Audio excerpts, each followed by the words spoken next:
Well, good morning, beautiful people. It is finally Friday. Whoop, whoop. And yeah, so, me and my misadventures, right? So, as you may notice, I am in a different vehicle. So, my Mercedes gave me a message notification. One thing I really love about the car, there's a lot of things I love about that car. It is a really nice car. But it gives you notifications for when it's time to get like services done, like your oil change and like cabin filters and things like that. And mine popped up a couple days ago. And so I am scheduled to go in initially for Friday to go get this taken care of. But my boss is like, hey, is there any way you can do it on a different day? I got a ton of people out. I was like, yeah, they've got other slots available, no problem. So I go on the website and it allows you to select specifically for service A. That is what my car was calling for. It has all these time slots available, so I selected 4 o'clock because I was like, well, then I only have to take, a couple hours off of work to be there by 4, I have limited PTO, and I would really like to save it to potentially, maybe go visit my sisters and family in Tennessee, hopefully in the next month or so.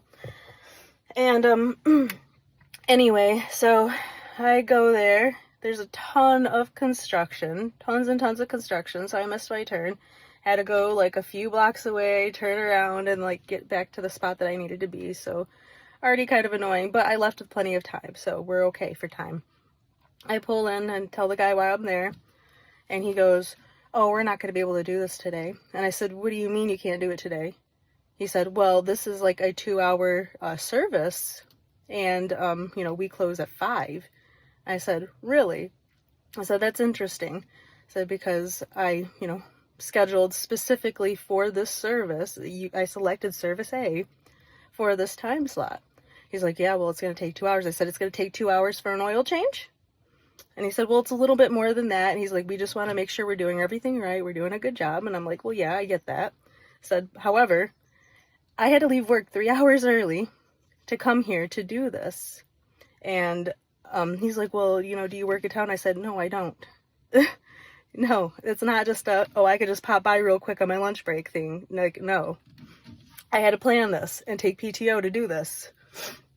And so he's like, well, you're going to have to leave the car here overnight. I said, I cannot leave my car here overnight. He's like, we're going to give you a rental. So that's why I'm in this.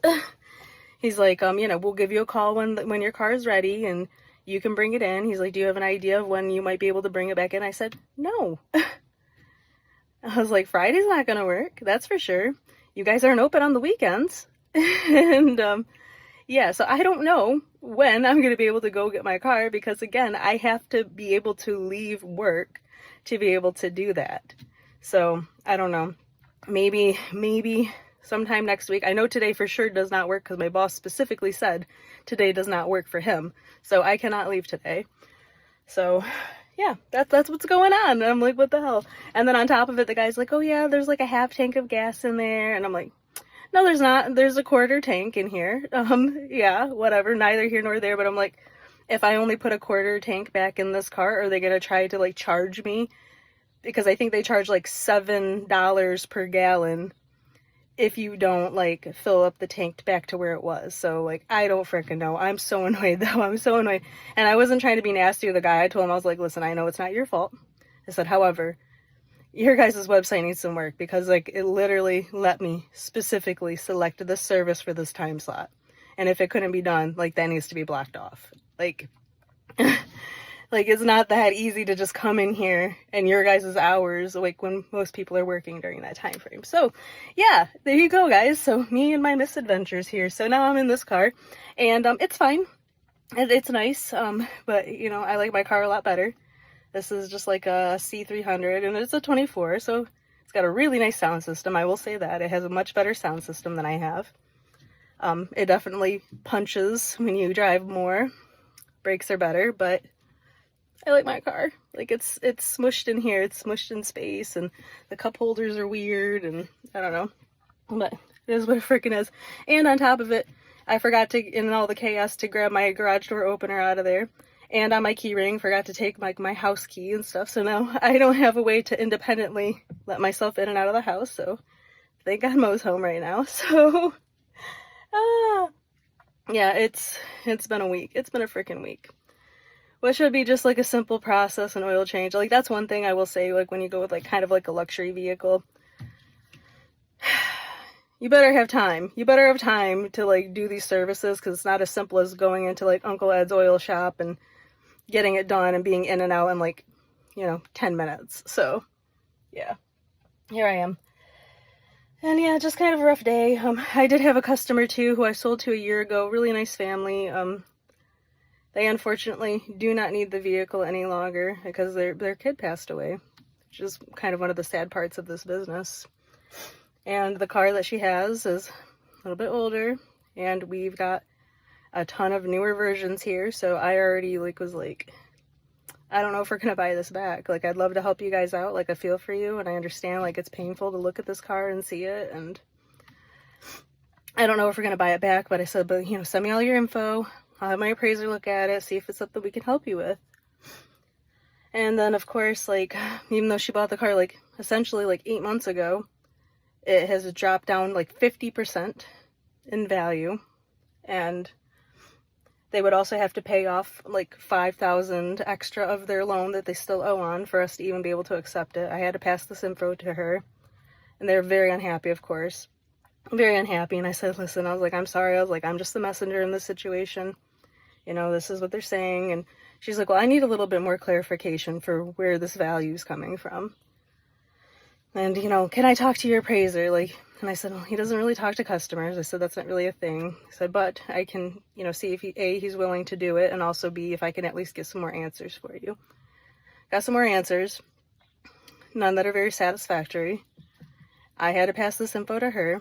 And yeah, she's just like, you know what? She's like, you have been wonderful to work with, Krista. She's like, but like, this is so disheartening. She's like, here we are grieving right now over the loss of my child.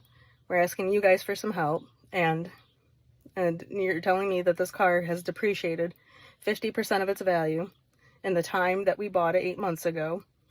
And I will not be recommending your company to anybody. And I'm just like, it sucks. That really sucks. So I feel bad. It's one of the hard parts of this, and I hate being involved in like buybacks and stuff, because like I have zero control over it. I have zero say. I have zero power in any of it, in any sort. And I don't want to be honest, because like it's a tough spot, because of course a business is gonna protect their own best interests first and foremost before anything, which I get. If you don't, you're not gonna be a very successful business for very long. Like, you have to do that. But then like that, empathetic part of me, compassionate part of me is just like, man, like, could we throw him a bone here? But I don't know. I just explained to her again. I was just like reiterating. I was like, I'm surprised he even made an offer, to be honest. Like, I told you right up front, I didn't think we would even take this back at this point, because we have so many. So that's the biggest thing. It's like, we have so many in newer forms. Like, this just doesn't have a lot of like retail value. Like, nobody's buying this. So yeah, it's been a rough week. So on top of, a little fiasco with my car, and then just not really selling anything, don't really have anyone super viable at the moment, it's been a challenging week. So I'm ready for a break. I'm ready for it to be over with. And yeah, just hopefully we have something lucky happen here soon. And again, it sucks, because like the other people in my territory firing off left and right. I think each of them have like 7 sales in for the month. I'm sitting at 3. And I'm like, how is it like, and I know I had a great June, so I don't want to complain too much. I had a really good June, but it's like, how are these two consistently getting really good customers, like actual buyers, where one of the last things I got sent was a guy who is a self-driver. So that means he needs an automatic ramp. He is going to need a power transfer seat. He's going to need hand controls. This is a higher end conversion. This is an expensive conversion. Wants payments in like the 400 range, which is just not possible unless he has a huge down payment, which I'm guessing he doesn't, because he also wants to trade in a 2011 Dodge truck with 233,000 miles on it that he still owes $9,000 on. And he also didn't even have a car selected. So you know what I mean? Like, that is not a qualified buyer. That is somebody that I would, of course, keep working and trying to see what we can come up with. But that should not be an official, like, take me out of rotation. Here's your good customer to work with. Like, I don't know. It's hard. It's a hard business, guys. But anyway, I love you guys. Like, share, and subscribe. Thanks for listening to me rant and ramble and listen to my problems and my good things and all of that. Really appreciate you so very, very much. I am close to 500 subscribers now. You guys are awesome. Thank you so very much. I hope to keep just building this community, do this more and more, and hopefully show you some really nice things, like from my perspective, and also the real things too, you know what I mean? Just the daily. Talk to you soon. Love you. Bye.